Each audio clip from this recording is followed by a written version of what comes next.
गुरुर्ब्रह्मा गुरुर्विष्णु गुरुर्देवो महेश्वरा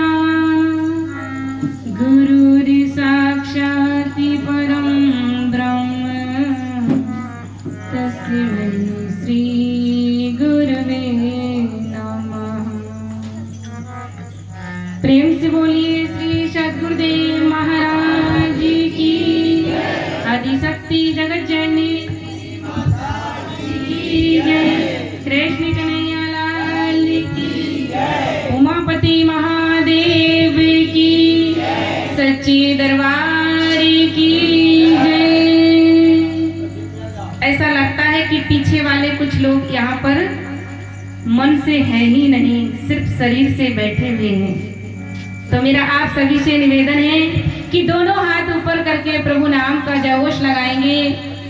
बोलिए सच्चे दरबार की जय।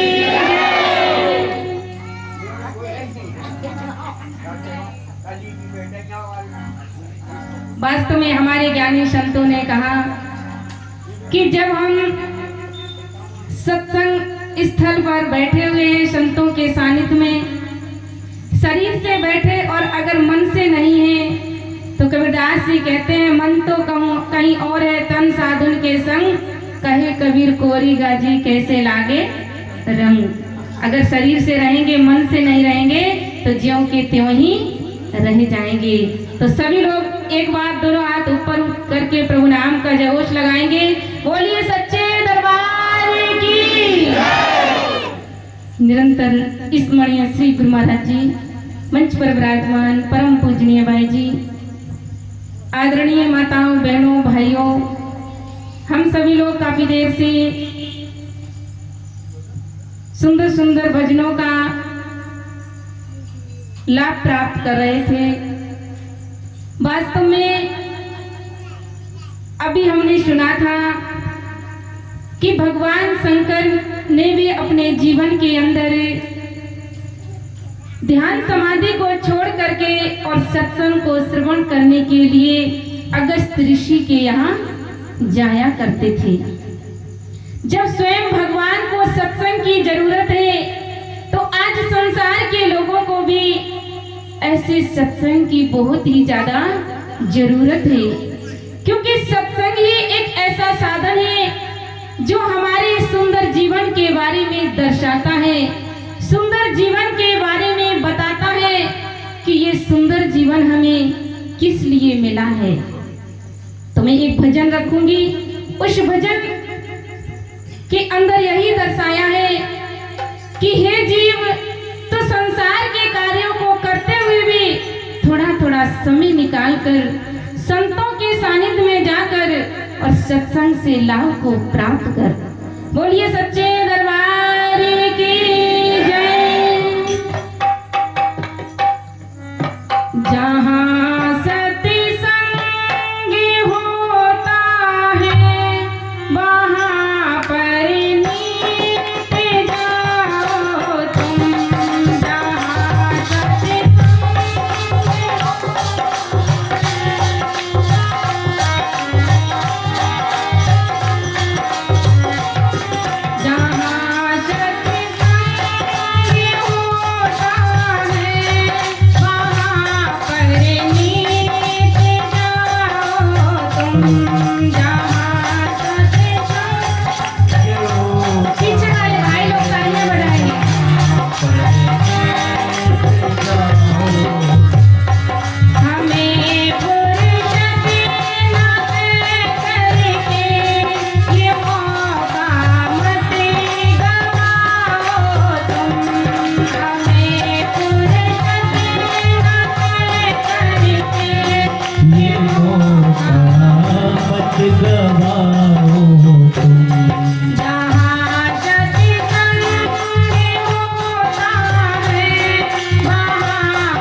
संग सुनने की न कोई उम्र होती है।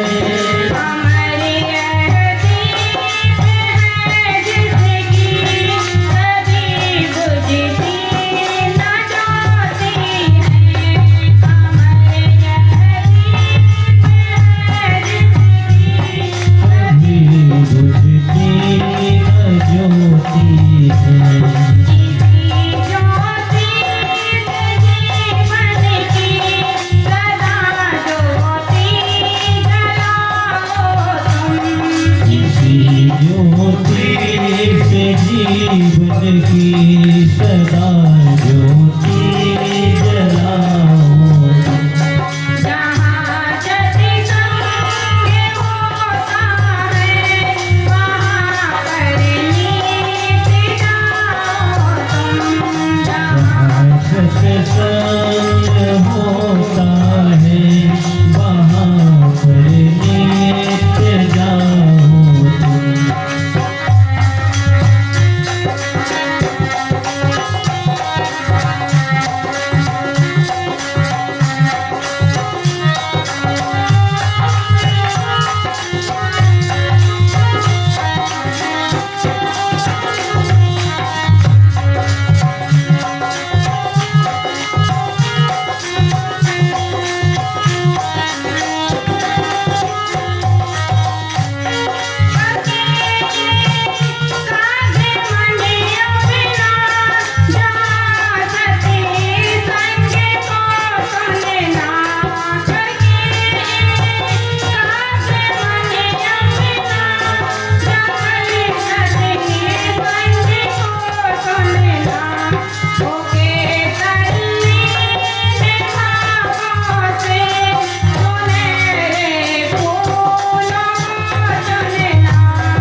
ज्ञानी संतों ने कहा, जहाँ सत्संग होता है वहां पर नित्य जाओ तुम, हमें फुर्सत न कह करके ये मौका मत गवाओ तुम।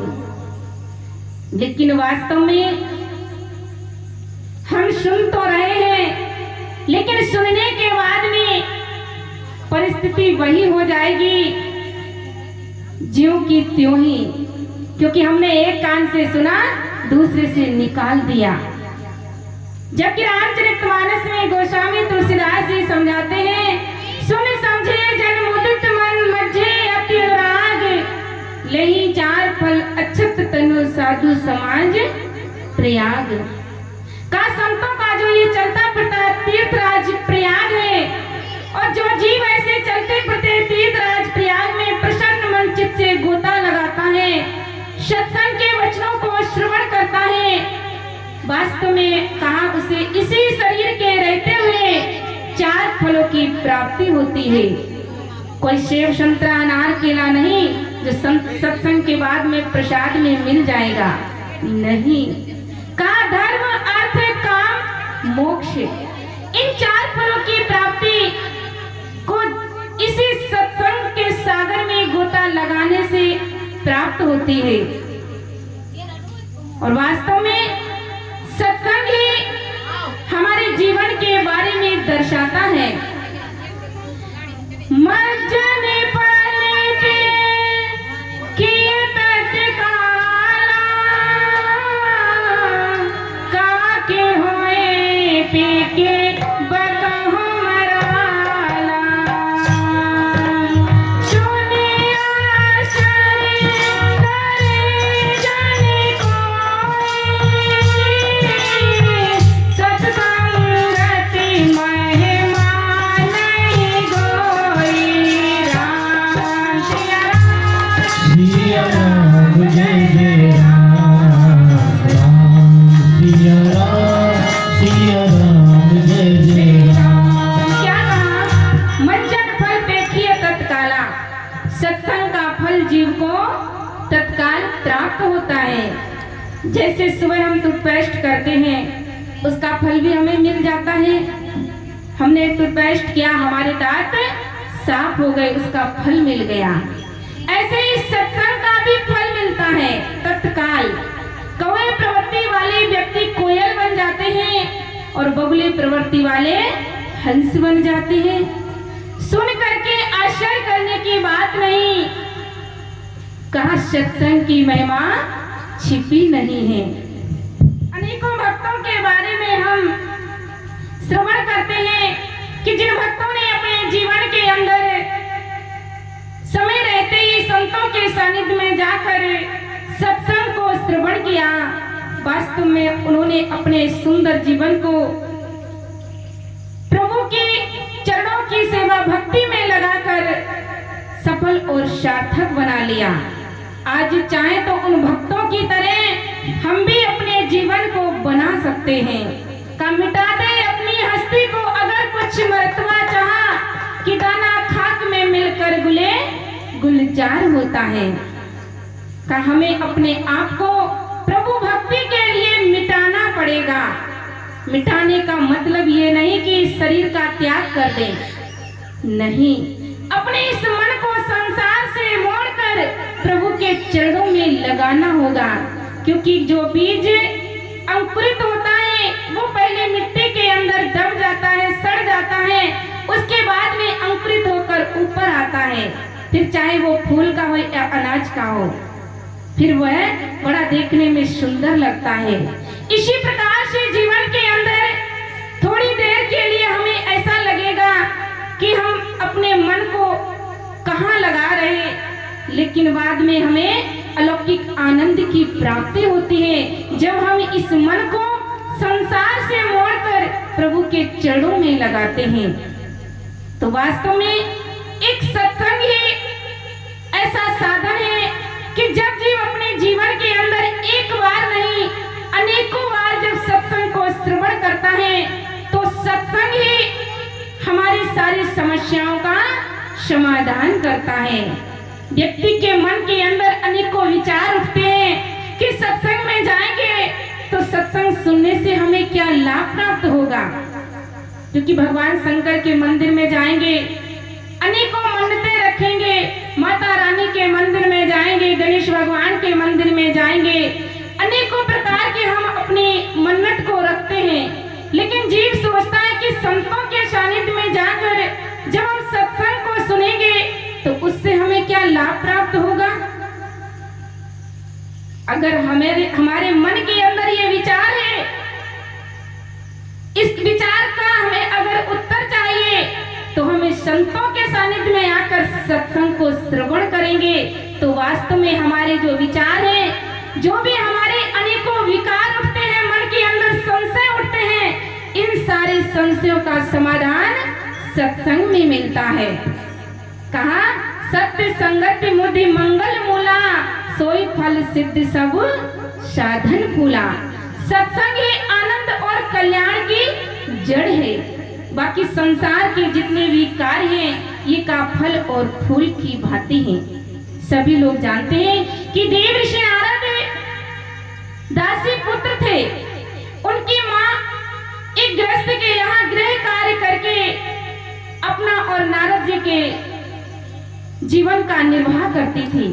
लेकिन जिस गृहस्थ के यहाँ उनकी माँ गृह कार्य सेवा करती थी, उनके यहाँ हमेशा संतों का आना जाना लगा रहता था।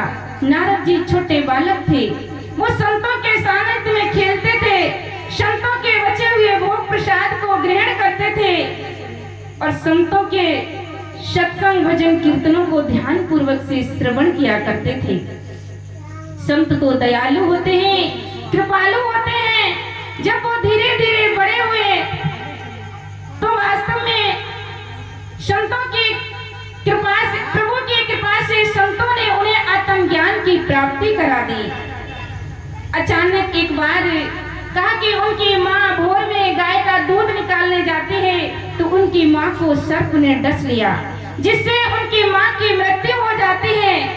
अब तो नारद जी असहाय हो गए, संसार के अंदर उन्हें कोई अपना नजर नहीं आ रहा था। लेकिन जो उन्होंने आत्मज्ञान प्राप्त किया था, उस ज्ञान को प्राप्त करने के बाद में जब उन्होंने ध्यान किया, भजन किया, तो वास्तव में वो परमपिता परमात्मा ही उन्हें उनका सच्चा साथी नजर आने लगा और वो घर छोड़कर जंगल में चले गए। जंगल में जाकर प्रभु नाम का ध्यान कर रहे थे।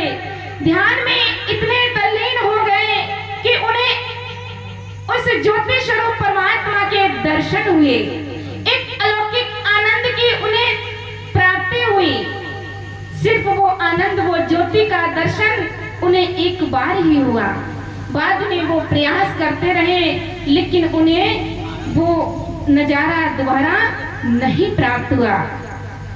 देवर्षि नारद बार बार प्रयास करते हैं, आकाशवाणी होती है कि हे नारद जी, अब तुम्हें कहा दूसरा जन्म लेना होगा। वास्तव में तब का उन्होंने जो दूसरा जन्म लिया वो ब्रह्मा जी के मानस पुत्र कहलाए। ये सब कैसे हुआ? कहा एक दासी पुत्र से और ब्रह्मा जी के मानस पुत्र बने। ये सब संतों की संगति और सत्संग का ही प्रभाव है। वास्तव में सत्संग अगर जीव ध्यान से श्रवण करता है तो एक एक शब्द उसके जीवन को परिवर्तन करता है। अंगुलीमाल बड़ा खुकार डाकू था, लेकिन जब से भगवान बुद्ध का सानिध्य प्राप्त हुआ तो उसने भी अपने जीवन को लब मात्र के सत्संग से ही परिवर्तन कर लिया। का सत्संग की आधी घड़ी माला वर्ष 50 और इंद्र की आधी घड़ी रहट चले वारो मास। का सत्संग की आधी घड़ी और माला 50 वर्ष फेरते रहो। इसी प्रकार से कहा कि इंद्र की आधी घड़ी, जैसे गर्मियों के दिनों में हम चाहे कि खेतों में पानी लगा लें तो कभी पानी की पूर्ति नहीं कर पाएंगे, और इंद्र देवता अगर आधी घड़ी के लिए बरस जाए तो सारा खेत खलिहान पहाड़ पानी पानी हो जाएगा। ऐसे ही जीवन के अंदर वास्तव में सत्संग भी हमारे जीवन में का तंत्र मंत्र सब झूठ है, मत भरमो संसार और सार शब्द जाने बिना कोई ना उतरसे पार। कितना भी यज्ञ हवन दान पुण्य कर लें, वास्तव में ये सब सत्संग की बराबरी कभी नहीं कर पाएंगे। इसलिए संतों ने कहा, तात स्वर्ग अपवर्ग सुख धैर्य तुला एक अंग, तुल न ताहि सखल मिल जो सुख लव सत्संग। जो सुख जीव को लव मात्र के सत्संग से प्राप्त होता है, वो जीवन में कितना भी यज्ञ हवन दान पुण्य कर ले, इनकी बराबरी कभी नहीं कर पाएगा। तराजू के एक पड़े में सारे यज्ञ तप दान पुण्य के फलों के रख लिया जाए और एक पड़े में लव मात्र का सत्संग का फल, तो सत्संग के तराजू का पड़ा हमेशा भारी रहेगा। तो वास्तव में उन भक्तों से हमें प्रेरणा लेनी चाहिए, सीख लेनी चाहिए, जिन भक्तों ने अपने जीवन को प्रभु चरणों की सेवा भक्ति में लगा दिया। भक्त ध्रुव, भक्त प्रहलाद छोटे छोटे बालक थे। उन्हीं भक्तों से अगर हम चाहें तो सीख ले सकते हैं, लेकिन हम कथा भागवत सत्संग को सुन तो लेते हैं, बड़े आनंद को प्राप्त करते हैं, शरीर को जुमा देते हैं, लेकिन बाद में हम जब यहाँ से उठते हैं कि तो ज्यों के त्यों ही रह जाते हैं, क्योंकि हम अपने जीवन के अंदर परिवर्तन करना ही नहीं चाहते हैं। और जीवन में परिवर्तन तभी होगा जब हम सत्संग के शब्दों को सुनने के बाद में एकांत में मनन विचार करेंगे, अपने हृदय में उतारेंगे, उन वचनों पर चलने की कोशिश करेंगे। एक सेठ जी थे, बड़े नास्तिक स्वभाव के थे। एक दिन वो अपने व्यापार कार्य के हेतु बाहर गए हुए थे। जब वो वापस उधर से आ रहे थे तो उनके पास बहुत सारा सामान भी था। अब रात्रि हो गई, उनका गांव काफी दूर था, कोई साधन नहीं मिल रहा था रास्ते में। बड़े नास्तिक स्वभाव के थे, लेकिन नास्तिक स्वभाव के होते हुए भी जीव पर जब दुख आता है, संकट आता है, कष्ट आता है, फिर उसे भगवान के सिवाय कोई परिवार या रिश्तेदार के लोग नजर नहीं आते हैं, ना याद आते हैं। कष्ट में दुख में सिर्फ भगवान ही जीव को याद आता है।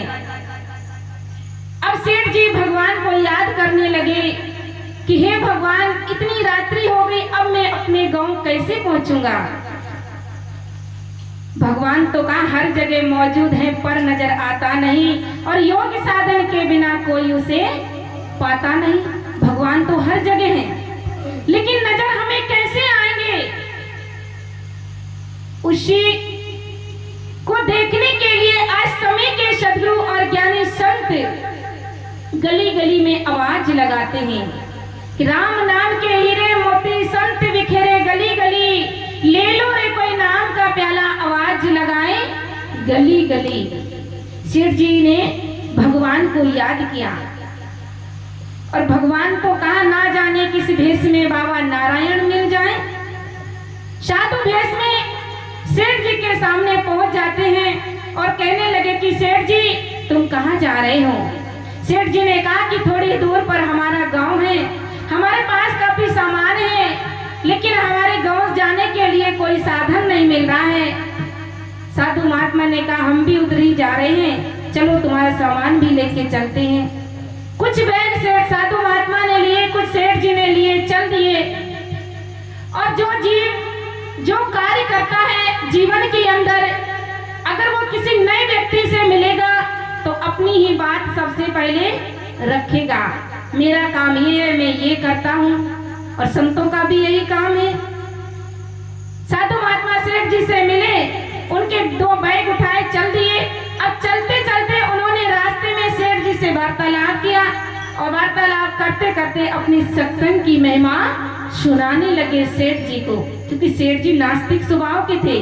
वो भगवान की महिमा कदापि सुनना नहीं चाहते थे, लेकिन ना चाहने पर भी उन्होंने सुना मजबूरी में, क्योंकि उन्हें घर जाना था। चलते चलते रास्ते में जो भी उन्होंने समय बिताया, 2 घंटे लग गया समय। चलते चलते सेठ जी के घर पहुंचे। पहुंचने के बाद में साधु महात्मा वापस आ गए। सेठ जी अपने जीवन को उसी प्रकार से व्यतीत कर रहे थे। लेकिन ये नश्वर शरीर प्राप्त किया है तो एक दिन इसको छोड़ना भी है। अचानक सेठ जी बीमार हो जाते हैं, ये शरीर उनका छूट जाता है। अब कहा कि जब सेठ जी इस शरीर से जब आत्मा निकलती है तो कहा कि हम सभी का खाता खोला जाता है कि जीवन के अंदर किसने कौन सा कर्म किया है, अच्छा कर्म किया, बुरा कर्म किया। का मेरे मालिक के दरबार में सब लोगों का खाता, और जो कोई जैसा कर्म करेगा वैसा ही फल पाता। अब खाता खोला गया कि जीवन के अंदर कैसे कर्म किए, तो देखा गया कि सेठ जी बिल्कुल नास्तिक स्वभाव के थे। जीवन के अंदर इन्होंने कभी दान पुण्य नहीं किया, लेकिन जबरदस्ती एक साधु महात्मा के द्वारा रास्ते में 2 घंटे के लिए सत्संग को श्रवण किया। अब कहा सत्संग का फल तो जीव को अवश्य मिलता है। अब सेठ जी की आत्मा से पूछा गया कि सत्संग का फल लोगे या देखोगे? तो सेठ जी की आत्मा ने कहा कि लेते लेते तो सारा जीवन बीत गया, अब हम सत्संग का फल देखेंगे।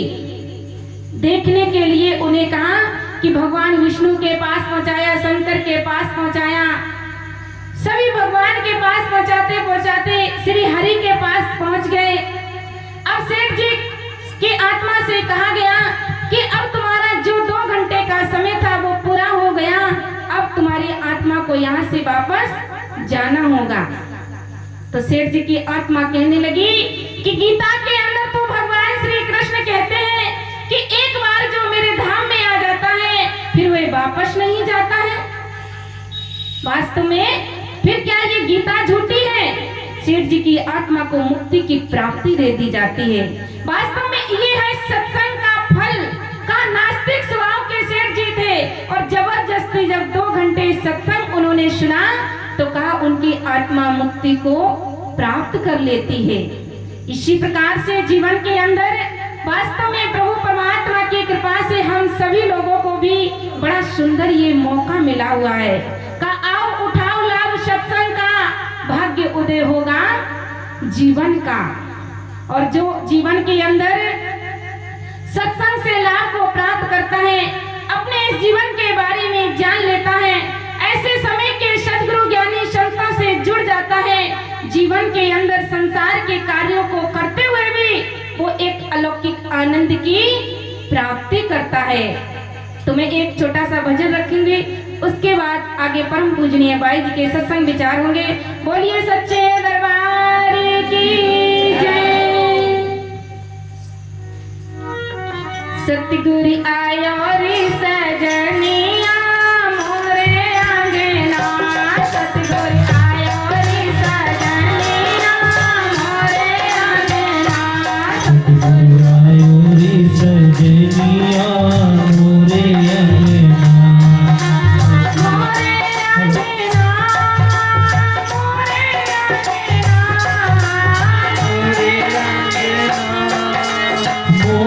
अंगना, मोरे आयो रे सजनिया मोरे आंगना, सतगुरु आयो रे सजनिया मोरे अंगना, उड़े बदलवा कभी बिजली कभी तारे चमके, उड़े बदलवा कभी बिजली कभी तारे चमके, सूरज चंदा मरी और मोरी रंग बिरंगे चमके, सूरज चंदा मरी और मोरी रंग बिरंगे चमके, जगमग ज्योति सी शोभनिया मोरे अंगना, जगमग ज्योति सी शोभनिया मोरे अंगना, मोरे अंगना, मोरे अंगना, सतगुरु आयो रे सजनिया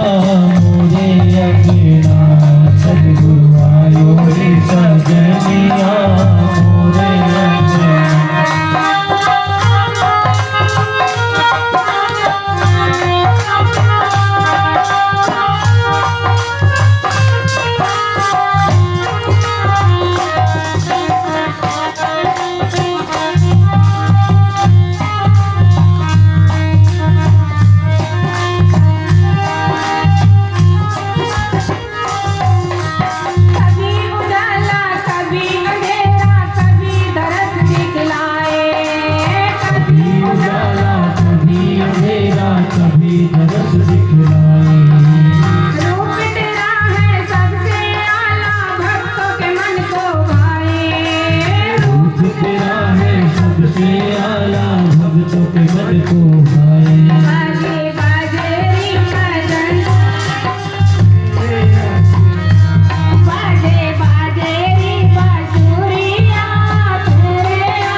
भाग्य हमारे